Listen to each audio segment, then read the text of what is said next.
Hello, Father. Hello. Well, I hope you have your answer for me. Okay. Okay. Now I'm finally ready to answer. What the question was something like, is what you consider now, is there a break with Yeah. enlightenment and things like that? I don't think so. In fact, there isn't. But I can see why some people would say that there's a break, okay? Like there's this new thing invented. And you can guess as to why somebody might think that or something like that. And I don't want to do that. But I also want to put in a qualification. I can't know what other people are thinking. I can't crawl into somebody's mind. I don't read minds. But I've read some articles, lots of articles that kind of make fun of Aristotle and people that say that's old. That doesn't. We're enlightened now, and that stuff is gone. So I don't want to make fun of anybody who considers themselves a materialist or a Newtonian physicist or a quantum physicist or something like that and say, no, you don't know Aristotle, so you're dumb. I'm not doing that. I'm talking about the little that I know of some people who say, yes, indeed, there's a break. And I want to address some of the arguments I've read, okay? And one of them is kind of, I don't know, it's a little bit of an arrogant thing to say, but here's what they say. Aristotle was anthropomorphic. Aristotle, andros, putting man at the center, and anytime he saw things moving, he would use the lens of the way man moves, and he would give human movement or human thought to inanimate objects. So they would say something like, isn't it funny the way Aristotle thought that things seek their natural resting place? That a beach ball falls in the air and lands on the water and rests because the beach ball is seeking its natural resting place, or that a beach ball rises through the water and when it comes to the top, boom, it rests on top because it's seeking its natural resting place. Okay. Well, Newton, dear sir, says bodies are attracted to each other. What? And I'm joking now. What, the way a man is attracted to the woman, that they want to come together? So it's pretty much impossible, I think, to not be anthropomorphic or to not use words which might make people think, oh, you're being anthropomorphic.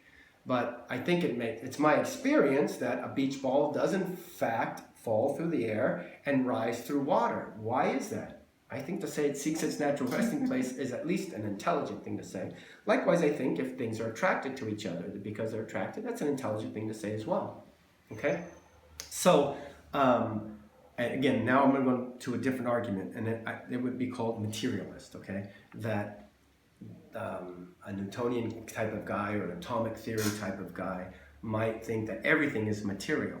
Everything is little atoms, say. And that's it, that atoms set in motion and remain in motion, and there's equal and opposite reactions, and there's attraction and all that stuff. So my hand moving like this is really, in fact, atoms moving, and I think that I'm in charge of it, but I'm not. Even my thought might be little atoms moving. I don't know. I don't want to be making fun of that stuff, okay?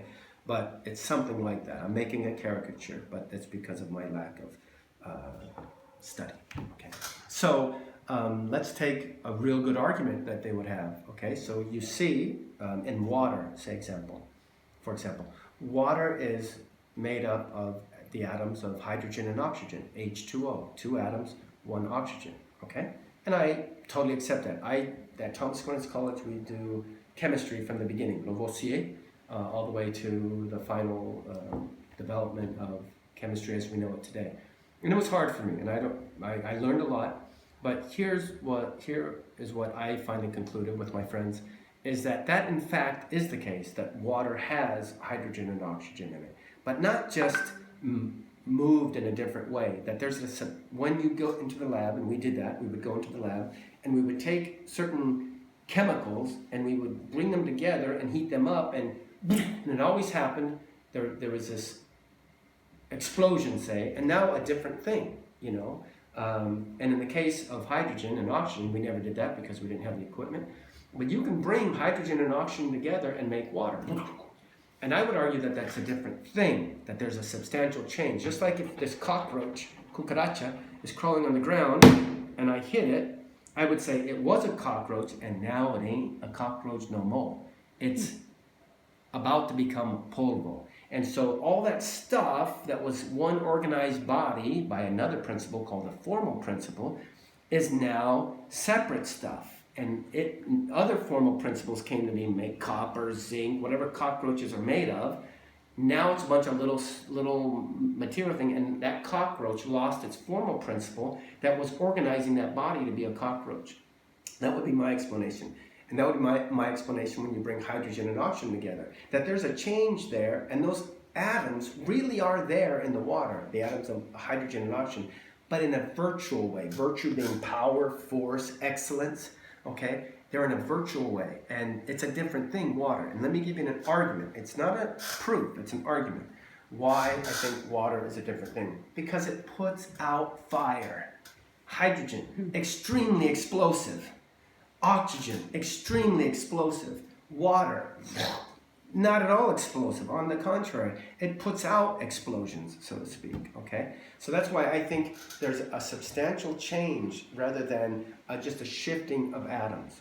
So I think the only way, and by the way, I know a lot of smart people who are physicists, mathematical physicists, like I'm sure Michael Agros is, I can't swear on that, but a lot of mathematical physicists who love Newton, who love quantum physics, and see that it's a part of explaining, it sheds light on the way things are, and it's really wonderful. But it certainly doesn't replace physics in the traditional sense of the word, that is to say, what is heard about nature, what is we can listen to about nature in its totality, change in every sense of the word, growth, locomotion, smiling, laughing, jumping, thinking.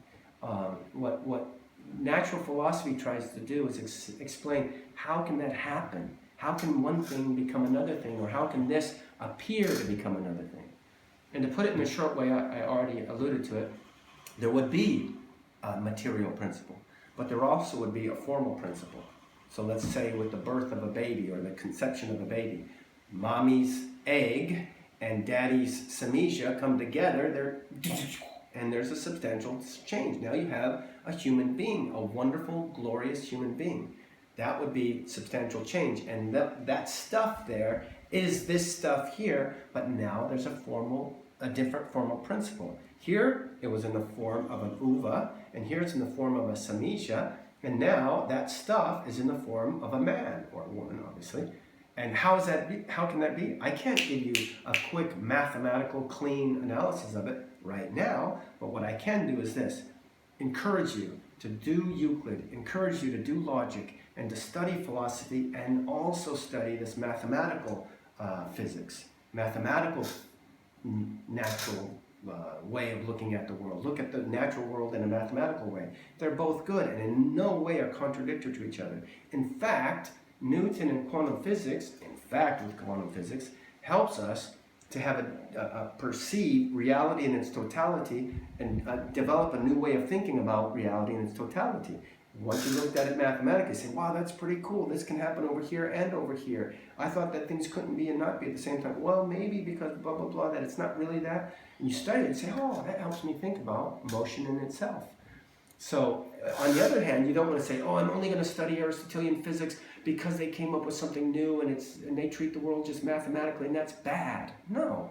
Don't worry about people who say everything is math, because it's obviously not. But at the same time, really read these guys who develop these models and this wonderful way of shedding light on the world as we know it, and learn from them.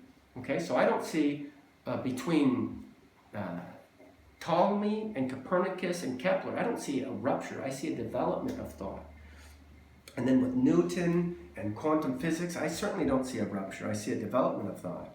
I don't know enough, I haven't studied enough of Newton, and I certainly haven't studied enough of quantum physics, but I certainly want to, and I know when I do that I'm going to appreciate even more and get a more profound understanding of philosophy in its totality as Aristotle guided us in the first time. Aristotle, after inventing logic, really delved into natural philosophy, and then from natural philosophy went on to metaphysics, being as such.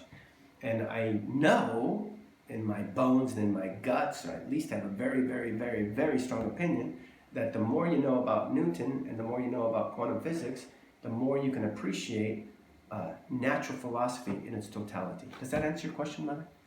I think yes. Thank you very much. Okay, bye-bye.